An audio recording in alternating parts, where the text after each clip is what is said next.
But, yeah. Speaking of returns, obviously Jack Eichel returning to Buffalo. That's 7 p.m. Eastern, only on ESPN+. That got us thinking, returns for former players to their former homes. Breakups are tough, man. They are. Breakups are tough, but some of them can get very, very awkward. So we got this board, awkward returns. We got a list here. Give us your top 5. All right, number 5, awkwardness. I'm going to go PK Subban. Now, this was pretty much a love fest, PK Subban coming back to Montreal. But it was awkward in the sense, Arda, that he was, without question, one of the most popular players in the history of the franchise who was then traded away to the Nashville Predators. And look, it was a love-in. They all recognized his charity work. They recognized everything else.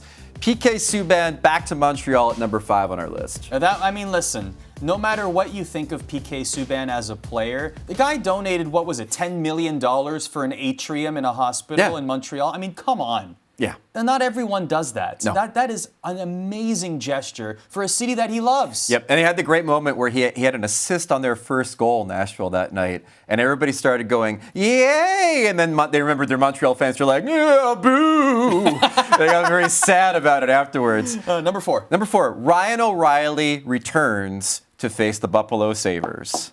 Okay. Fans here in Buffalo on their feet, and now they're booing Ryan O'Reilly. So O'Reilly must score to extend it.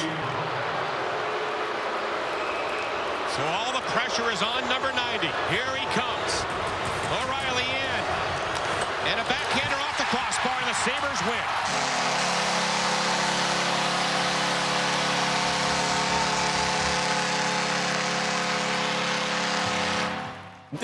Now, again, so the beauty of that one is they were booing him here and there throughout the game, and then it comes down to him taking the final shootout attempt to extend the game against Buffalo and dings it off the pipe. They lustfully boo him. Remember, this trade for a while was one of the worst trades in the history of the franchise. It may still be that level, but shout out Tage Thompson. You've made it a little bit better for Sabres fans this year. I mean, I love that it came down to that. Yeah. I like that a lot. That's the moment, and that's like the pinnacle of the booze. Yeah. Yeah. Number 3. All right, number 3, as many of you know, I am a Devils fan.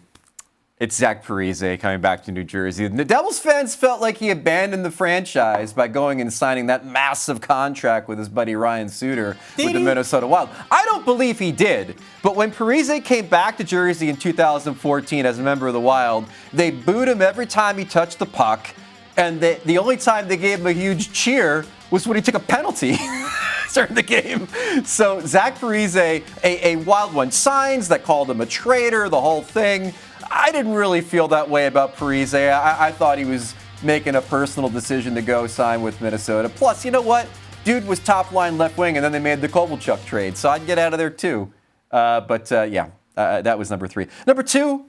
Let's go with a recent one, Arda. Let's go with Evander Kane returning to San Jose as a member of the Edmonton Oilers. Again, this is up there for extreme awkwardness. Maybe not the most boo-heavy or chaotic situation with the Sharks fans. In fact, it was kind of a small crowd on Valentine's Day. But there was no love for Evander Kane that day, my friends. You have to remember the history here. I mean, this is a guy who basically, they said, don't come to training camp. They disappeared him to the American Hockey League. He had that big, long suspension for violating the league's COVID policy. And then the Sharks terminated his contract for violation of said COVID policy in the American Hockey League. So they booed him a lot, and it was an awkward time for all involved. Sure. Yeah.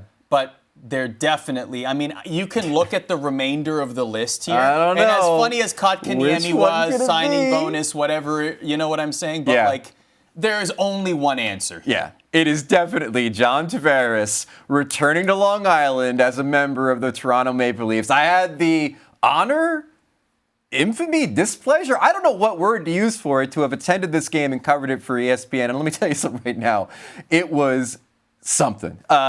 People laying Tavares jerseys in the middle of the road and rolling over them. Let's take a listen to how it sounded. Here he comes.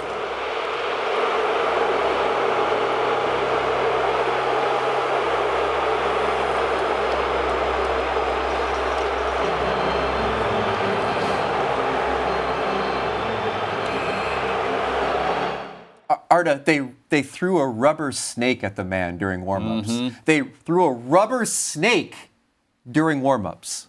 They call him Pajama Boy. That's all you need to know. Like, when you get a nickname, Pajama Boy, you know you're getting vilified and booed. It is a myth. He had Toronto Maple Leafs sheets. He did not have Toronto Maple Leafs pajamas. Let's clear that up for the record. I don't think Long Island fans care. I don't think care Islanders at all. fans care. They don't Pajama care at Boy all. is one of the greatest nicknames in the history of hockey. It truly is. By the way, $20 signing bonus is also hilarious, but that's an honorable mention. Yeah, honorable mention. Never. Thanks for watching ESPN on YouTube. For live streaming, sports, and premium content, subscribe to ESPN+.